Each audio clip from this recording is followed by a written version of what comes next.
kwa wadau wote wanaosimamia au wanaosimamiwa na kanuni hizi, wakiwemo wazalishaji wa chakula hapa nchini.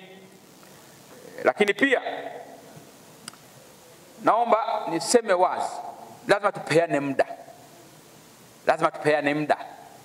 Wazalishaji wote, bahati nzuri kama tulivyosema, SANCO wenzetu kwenye hasa unga wa mahindi, unga wa ngano, ukiacha kidogo kwenye mafuta ya kula na chumvi, tunapeana muda. Baada ya kanuni hizi, baada ya miezi 7, kuanzia mwezi wa Desemba, maana mwisho Novemba, kuanzia Disemba, TBS mwanze kukagua wazalishaji wote wa unga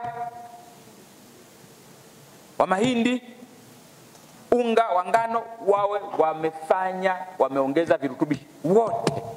Lakini hiyo lazima tuhakikishe kama kuna changamoto tuwasaidie, ili kanuni hizi tuanze kuzitekeleza. Serikali kupitia rais wa serikali ya awamu ya pili hayati Mheshimiwa Mzee Ali Hassan Mwinyi alizindua mpango wa kwanza kabisa wa kuongeza madini joto katika chumvi. Huo ulizinduliwa ili kuhakikisha kwamba madini joto au iodine yanakuwepo katika mwili wa mwanadamu katika viwango ambavyo vinahitajika. Kwa matokeo ya utafiti wa afya ya uzazi na mtoto na viashiria vya malaria ambao taarifa yake ilitolewa mwaka 2022, mkoa wetu ulidhihirika kuwa na tatizo kubwa la udumavu, ambapo takribani watoto zaidi ya 90,000 ambao sawasawa na 35.6%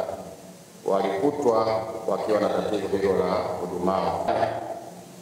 Kama tukienda kawaida bila hatua yoyote, bila makusudi yoyote, ifikapo mwaka 2030, Mheshimiwa mgeni rasmi, ndio kwanza tutakuwa tumefika around 24%. Lakini kama tukiongeza juhudi, tukapambana kwa pamoja, tukashirikiana, basi angalau tutafika chini ya 20%, ambayo inaonekana hapo 17.8%.